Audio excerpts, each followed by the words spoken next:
So sum number 14. Sum number 14 of matrix minimum at cost matrix check કરી લો. cost matrix ઉપર dependent રહેવાનું. matrix minimum method ની અંદર lowest cost કઈ છે ચેક કરો પહેલા. 3. which is the lowest cost 3. okay, હવે 3 ને ચેક કરી લો. 3 one time, 3 two time and 3 three times. ત્રણે ટાઈમ અહીંયા આગળ ચેક કરી લો. 3 ની કોસ્ટ કેવી આવી? લોએસ્ટ. હવે અહીંયા આગળ ચેક કરો કે i j નો રૂલ યુઝ કરવાનો. કયો રૂલ યુઝ કરવાનો? i j. હવે i j રૂલ ની અંદર ચેક કરો તો ith row okay and jth column. તો આ 3 માટેનો ith row and jth column કયો આવશે બોલો? તો આ કઈ રો કહેવાય? રો કઈ કહેવાય આ 3 માટે?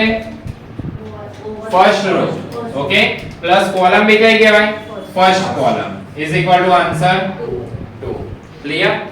આ થર્ડ માટે ચેક કરો. આ 3 જે કોસ્ટ આપેલી છે એના માટેની first row plus column third, then your answer is 4. and અહીંયા આગળ આ 3 માટેની ચેક કરો. Second row plus fourth column is equal to answer કેટલો આવી ગયો? 6. ઓકે, તો i j ની અંદર સૌથી લોએસ્ટ આન્સર કયો આવ્યો?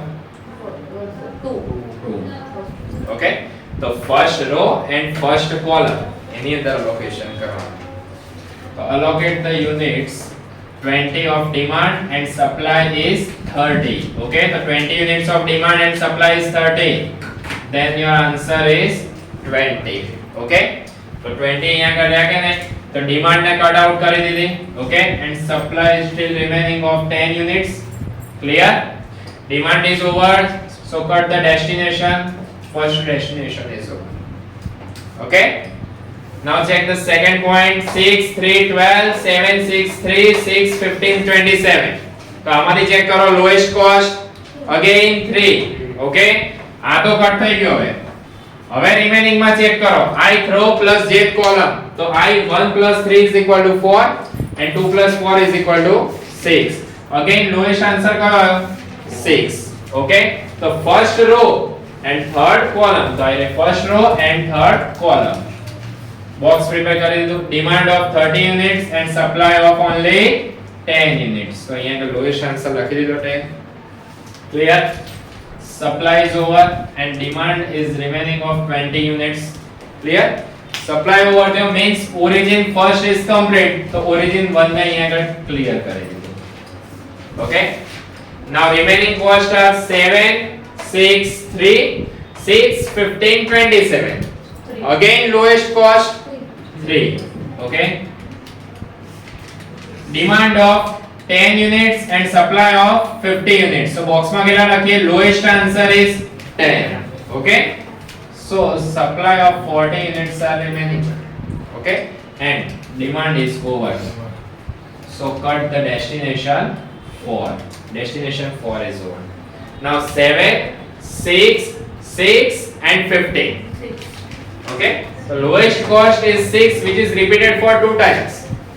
okay, now check rule of i plus j. તો સેકન્ડ ઓરિજિન માટે ચેક કરો. Second row plus column 3, then your answer is 5. okay, and o3 માટે ચેક કરી લો. તો third row plus column 2 is equal to also 5. હવે અહીંયા આગળ ચેક કરી લો i j એ બંને બી અહીંયા આગળ શું થઈ ગયા? સેમ જ થઈ ગયા કે નહીં? ઓકે, અહીંયા આગળ ચેક કરો કેટલા યુનિટ્સ નું એલોકેશન થાય છે? 20 યુનિટ્સ. હવે અહીંયા આગળ ચેક કરો. અહીંયા આગળ માની લો હું બોક્સ પ્રિપેર કર્યું. ઓકે, તો 40 યુનિટ્સ એન્ડ સપ્લાય 20 યુનિટ. તો અલોકેટ કેટલા કરીશું આના માટે? 20 યુનિટ્સ. ઓકે, અહીંયા આગળ બી ચેક કરી લો. તો total 20 units of demand and supply of 40 units. okay, તો again અહીંયા આગળ બી allocate કેટલા કરીશું? 20 units. i plus j is equal to same. okay, unit allocation is also same. clear? તો રો માં ચેક કરો. રો માં લોએસ્ટ આન્સર કયો? 2 and 3 ની અંદર 2. okay, તો સેકન્ડ રો ને અલોટ કરી દો. તો second row and third column. okay, તો 20 units allocate થઈ ગયા અહીંયા આગળ. હવે અહીંયા આગળ ચેક કરી લો. તો 20 complete. now cross the destination. Okay, and supply માં remaining કેટલા રહ્યા હજુ બી 20 units. Okay, હવે 7 and 6 બેમાંથી lowest cost કઈ આવી 6. તો એના કેટલા allocate કરીશું બોલો 40 and 20. તો again આન્સર કેટલો આવ્યો 20 જ આવી ગયો. ઓકે, તો અહીંયા આગળ હજુ બી demand of 20 units ideal cut થઈ ગયું. તો અહીંયા આગળ 6 answer. Okay, clear. And last answer is 7. તો 7 ને કોસ્ટ ને કેટલા allocate કરશો યુનિટ 20. ઓકે, તો 20 કરી દીધા. આ બી કટ થઈ ગયો. Total demand is over, supply is also over. Clear. હવે એનો આન્સર ચેક કરતા જાઓ. તો ટોટલ ટ્રાન્સપોર્ટેશન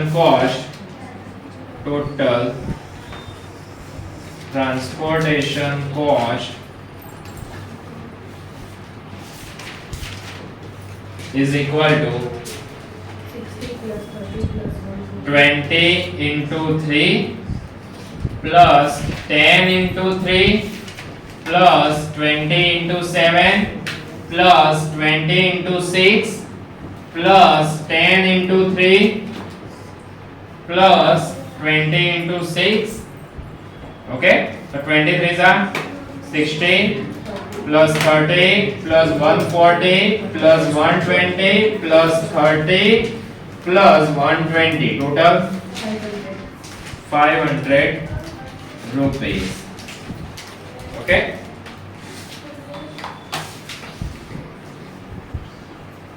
560 answer.